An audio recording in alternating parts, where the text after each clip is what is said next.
اب سنیے زکریا اور یحییٰ علیہم السلام کے واقعات۔ دن گزرتے گئے، ابراہیم اور یعقوب علیہم السلام کی نسل سے کچھ نیک لوگ پیدا ہوئے۔ ان کو آل عمران کے نام سے یاد کیا جاتا ہے۔ اللہ تعالیٰ سورہ آل عمران آیت 33 اور 34 میں فرماتے ہیں، ان اللہ اصطفى آدم ونوحا وآل ابراہیم وآل عمران علی العالمین ذریة بعضها من بعض واللہ سمیع علیم۔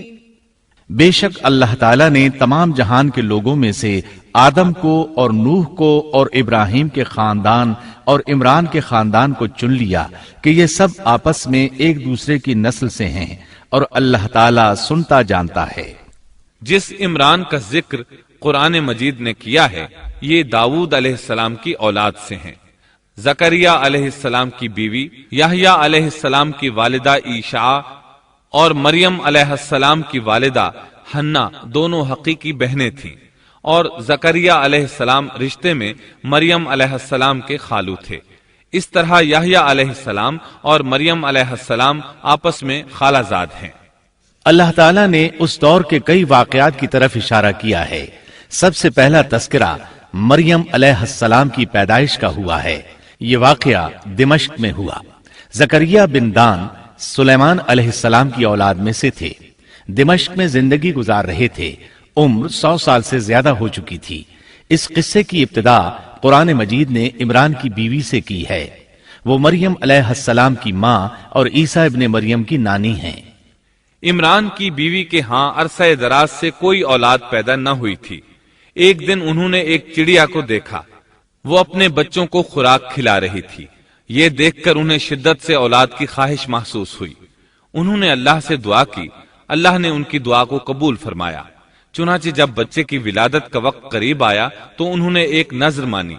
سورہ آل عمران آیت 35 میں اللہ تعالیٰ فرماتے ہیں، اذ قالت امرأة عمران رب انی نذرت لك ما في بطنی محررا فتقبل منی انك انت السمیع العلیم۔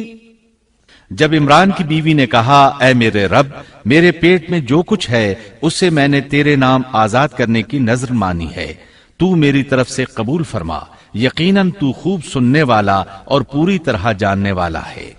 انہوں نے اللہ تعالیٰ سے اولاد کی دعا کی۔ اللہ تعالیٰ کے حکم سے جب انہیں بچہ پیدا ہونے کی امید ہوئی تو انہوں نے نذر مان لی کہ جس بچے کو جنم دوں گی اسے اللہ کے لیے آزاد چھوڑ دوں گی تاکہ وہ بیت المقدس کی خدمت کرے۔ زکریا علیہ السلام اور آل عمران بیت المقدس کی طرف نقل مکانی کر چکے تھے۔ بیت المقدس یہودیوں کی عبادت گاہ تھی۔ یہ ان کا طریقہ تھا کہ اپنی اولاد کے بارے میں بیت المقدس کا خادم بنانے کی نذر مانا کرتے تھے۔ بچہ پیدا ہوتا تو علماء کے سپرد کر دیتے، وہ اسے تورات پڑھاتے تاکہ وہ عبادت کرنے والا بن جائے، بیت المقدس کی خدمت کرے۔ لیکن ان کے ہاں بچی پیدا ہوئی۔ بچیوں کو تو خدمت کے لیے وقف نہیں کیا جاتا تھا۔ سورہ آل عمران آیت 36 میں ہے، فلما وضعتها قالت رب إني وضعتها أنثى والله أعلم بما وضعت وليس الذكر كالأنثى وإني سميتها مريم وإني أعيذها بك وذريتها من الشيطان الرجيم۔ جب بچی پیدا ہوئی تو کہنے لگیں، پروردگار میرے ہاں تو لڑکی ہوئی ہے، اللہ تعالیٰ کو خوب معلوم ہے کہ کیا اولاد ہوئی ہے، اور لڑکا لڑکی جیسا نہیں، میں نے اس کا نام مریم رکھا ہے، میں اسے اور اس کی اولاد کو شیطان مردود سے تیری پناہ میں دیتی ہوں۔ عمران کی بیوی حیرت میں پڑ گئیں کہ انہوں نے تو نذر مان رکھی ہے اور اب لڑکی کو تو بیت المقدس کی خدمت کے لیے وقف نہیں کیا جا سکتا۔ ان کے خاوند عمران بیت المقدس کے عابدوں میں سے تھے۔ بیوی نے ان سے مشورہ کیا، طے ہوا کہ بچی کو ہی خدمت کے لیے وقف کر دیا جائے۔ عمران کی بیوی بچی کو بیت المقدس میں لے آئیں۔ جس بچے کو وقف کرنا ہوتا تھا اس کی کفالت کوئی عالم کرتا تھا۔ عابدوں میں اس وقت یہ جھگڑا پیدا ہوا کہ اس بچی کی کفالت کون کرے گا۔ اس کے لیے آخر یہ طریقہ طے کیا گیا کہ وہ سب اپنا اپنا قلم پانی میں پھینکیں گے، جس کے قلم پر کچھ ظاہر ہو وہ اس کا کفیل بن جائے گا۔ چنانچہ سب نے اپنے قلم پھینک دیے، وہ پانی کے بہاؤ کے ساتھ بہنے لگے، جبکہ زکریا علیہ السلام کا قلم پانی کے بہاؤ کی مخالف سمت بہنے لگا۔ اللہ تعالیٰ سورہ آل عمران آیت 44 میں فرماتے ہیں، وما كنت لديهم إذ يلقون أقلامهم أيهم يكفل مريم وما كنت لديهم إذ يختصمون۔ تو ان کے پاس نہ تھا جبکہ وہ اپنے قلم ڈال رہے تھے کہ مریم کو ان میں سے کون پالے گا، اور نہ تو ان کے جھگڑے کے وقت ان کے پاس تھا۔ اس طرح زکریا علیہ السلام کفیل قرار پائے۔ مریم علیہ السلام نے بہت اچھی پرورش پائی، وہ بہت تیزی سے پروان چڑھی۔ آپ کا جسم مضبوط اور خوبصورت تھا، بہت نیک اور عبادت گزار تھی، عورتوں میں سب سے زیادہ سچ بولنے والی تھی۔ اللہ تعالیٰ نے انہیں اپنی کرامات سے نواز رکھا تھا۔ اللہ تعالیٰ سورہ آل عمران آیت 37 میں فرماتے ہیں، كلما دخل عليها زكريا المحراب وجد عندها رزقا قال يا مريم أنى لك هذا قالت هو من عند الله إن الله يرزق من يشاء بغير حساب۔ جب کبھی زکریا ان کے کمرے میں جاتے ان کے پاس روزی رکھی پاتے، وہ پوچھتے اے مریم تیرے پاس یہ روزی کہاں سے آئی؟ وہ جواب دیتی کہ یہ اللہ کے پاس سے ہے، بے شک اللہ تعالیٰ جسے چاہے بے حساب رزق دیتا ہے۔ زکریا علیہ السلام کو جب کہیں جانا ہوتا وہ مریم علیہ السلام کے کمرے کا دروازہ بند کر کے جاتے تھے۔ جب واپس آتے تو اس کے پاس رزق رکھا پاتے اور وہاں غیر موسمی پھل ہوتے۔ بہت تعجب کرتے۔ مریم علیہ السلام انہیں بتاتی یہ پھل اللہ تعالیٰ نے آسمان سے نازل کیے ہیں۔ اللہ تعالیٰ سورۃ المائدہ آیت 75 میں فرماتے ہیں، وَأُمُّهُ صِدِّيقَةٌ، اور عیسیٰ کی والدہ ایک راست باز عورت تھی، اسی لیے ان کے ہاتھ پر بہت سی کرامات ظاہر ہو رہی تھی۔ ان کی فضیلت سورہ آل عمران آیت 42 میں ان الفاظ میں آئی ہے، وَإِذْ قَالَتِ الْمَلَائِكَةُ يَا مَرْيَمُ إِنَّ اللَّهَ اصْطَفَاكِ وَطَهَّرَكِ وَاصْطَفَاكِ عَلَى نِسَاءِ الْعَالَمِينَ۔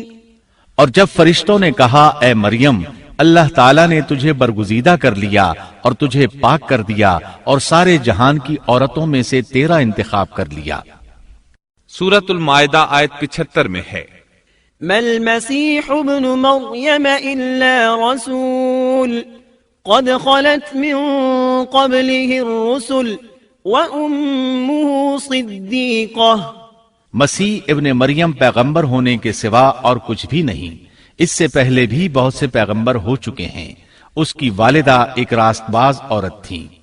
بخاری، مسلم، ترمذی اور نسائی کی حدیث ہے، نبی کریم صلی اللہ علیہ وسلم نے فرمایا، خیر نسائها مریم بنت عمران وخیر نسائها خدیجة بنت خویلد۔ اپنے زمانے میں مریم علیہ السلام سب سے افضل عورت تھیں اور اس امت میں خدیجہ رضی اللہ عنہا سب سے افضل عورت ہیں۔ بہت سی احادیث میں 4 عورتوں کی فضیلت آئی ہے۔ نبی صلی اللہ علیہ وسلم نے فرمایا، سارے جہان کی عورتوں میں سے 4 عورتیں افضل ہیں، مریم بنت عمران، فرعون کی بیوی آسیہ، خدیجہ بنت خویلد اور فاطمہ بنت محمد رضی اللہ عنہن۔ پس ثابت ہوا کہ مریم علیہ السلام کو اللہ تعالیٰ نے بہت فضیلت عطا فرمائی تھی۔ زکریا علیہ السلام نے ان کی فضیلت دیکھی تو ان کے دل میں بھی اولاد کی خواہش پیدا ہوئی۔ وہ اس وقت تک بے اولاد تھے، عمر 100 سال سے زائد تھی، بیوی 90 سال کی تھی۔ اولاد کی شدید تمنا کے باعث انہوں نے اللہ سے دعا مانگی۔ سورہ مریم آیات 1 تا 6 میں ہے، کاف ہا یا عین صاد ذكر رحمة ربك عبده زكريا إذ نادى ربه نداء خفيا قال رب إني وهن العظم مني واشتعل الرأس شيبا ولم أكن بدعائك رب شقيا وإني خفت الموالي من ورائي وكانت امرأتي عاقرا فهب لي من لدنك وليا يرثني ويرث من آل يعقوب واجعله رب رضيا کاف ہا یا عین صاد، یہ ہے تیرے پروردگار کی اس مہربانی کا ذکر جو اس نے اپنے بندے زکریا پر کی تھی، جبکہ اس نے اپنے رب سے چپکے دعا کی تھی کہ اے میرے پروردگار، میری ہڈیاں کمزور ہو گئی ہیں، سر بڑھاپے کی وجہ سے بھڑک اٹھا ہے، لیکن میں کبھی بھی تجھ سے دعا کر کے محروم نہیں رہا۔ مجھے اپنے مرنے کے بعد اپنے قرابت والوں کا ڈر ہے، میری بیوی بھی بانجھ ہے، پس تو مجھے اپنے پاس سے وارث عطا فرما جو میرا بھی وارث ہو اور یعقوب کے خاندان کا بھی جانشین ہو، اور میرے رب تو اسے مقبول بندہ بنا لے۔ زکریا علیہ السلام اپنے دور میں اکیلے ہی نبی تھے، ان کے ورثاء اور رشتہ داروں میں کوئی قابل آدمی نہیں تھا، اس لیے انہوں نے یہ دعا کی۔ سورۃ الانبیاء آیت 90 میں اللہ تعالیٰ فرماتے ہیں فاستجبنا له ووهبنا له يحيى وأصلحنا له زوجه تو ہم نے اس کی دعا قبول فرما کر اسے یحییٰ عطا فرمایا اور ان کی بیوی کو ان کے لیے درست کر دیا۔ مطلب یہ کہ ان کا بانجھ پن دور کر دیا، پھر اللہ نے انہیں خوشخبری سنائی۔ يا زكريا إنا نبشرك بغلام اسمه يحيى لم نجعل له من قبل سميا۔ اے زکریا، ہم تجھے ایک بچے کی خوشخبری دیتے ہیں جس کا نام یحییٰ ہے، ہم نے اس سے پہلے اس کا ہم نام کسی کو نہیں کیا۔ زکریا علیہ السلام یہ سن کر خوش بھی ہوئے اور حیران بھی، کہنے لگے قال رب أنا يكون لي غلام وكانت امرأتي عاقرا وقد بلغت من الكبر عتيا۔ اے میرے پروردگار، میرے ہاں لڑکا کیسے ہوگا؟ میری بیوی بانجھ اور میں خود بڑھاپے کی انتہا کو پہنچ چکا ہوں۔ اللہ نے جواب میں فرمایا قال كذلك قال ربك هو علي هين وقد خلقتك من قبل ولم تك شيئا۔ ارشاد ہوا کہ وعدہ اسی طرح ہو چکا، تیرے رب نے فرما دیا ہے کہ مجھ پر یہ بالکل آسان ہے اور میں اس سے پہلے تجھے بھی پیدا کر چکا ہوں، حالانکہ تو کچھ بھی نہ تھا۔ اس پر زکریا علیہ السلام نے عرض کی قال رب اجعل لي آیہ، کہنے لگے میرے پروردگار میرے لیے کوئی علامت مقرر فرما دے۔ یعنی زکریا علیہ السلام نے عرض کی میرے رب کوئی نشانی مقرر فرما دیجئے کہ میرے ہاں بچہ پیدا ہونے والا ہے، جس سے میں سمجھ جاؤں کہ یہ بچہ بنی اسرائیل پر ظاہر ہوگا، تاکہ بنی اسرائیل کو بھی اس کی فضیلت اور اہمیت کا علم ہو جائے۔ تب اللہ تعالیٰ نے فرمایا قال آيتك ألا تكلم الناس 3 ليال سويا۔ ارشاد ہوا کہ تیرے لیے علامت یہ ہے کہ تو بھلا چنگا ہونے کے باوجود 3 راتوں تک کسی شخص سے بول نہیں سکے گا۔ چنانچہ جب وہ وقت آیا اور وہ کسی سے بات کرنا چاہتے تو کر نہیں سکتے تھے، البتہ اپنے ذکر میں صبح شام مصروف رہتے، اور یہ نشانی تھی اس بات کی کہ ان کے ہاں بچہ پیدا ہونے والا ہے۔ اللہ تعالیٰ سورہ مریم آیت 11 میں فرماتے ہیں فخرج على قومه من المحراب فأوحى إليهم أن سبحوا بكرة وعشيا۔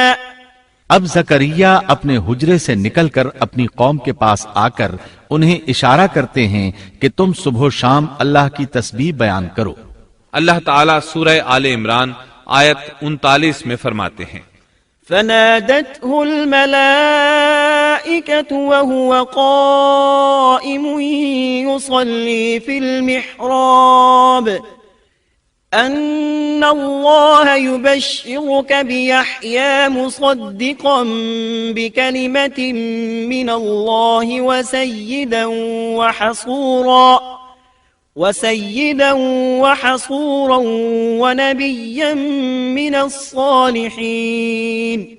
بس فرشتوں نے اسے آواز دی جبکہ وہ حجرے میں کھڑے نماز پڑھ رہے تھے کہ اللہ تعالیٰ تجھے یحییٰ کی یقینی خوشخبری دیتا ہے جو اللہ تعالیٰ کے کلمے کی تصدیق کرنے والا سردار، ضابط نفس اور نبی ہے نیک لوگوں میں سے. انسان کتنے ہی بلند و بالا مقام پر پہنچ جائے اور اللہ تعالیٰ کے ساتھ اسے زیادہ سے زیادہ قرب حاصل ہو جائے تب بھی وہ اللہ کا بندہ ہی رہتا ہے، اور کسی بھی بلندی پر پہنچ کر وہ اللہ یا اللہ کا بیٹا نہیں ہو سکتا، اللہ کا شریک نہیں ہو سکتا.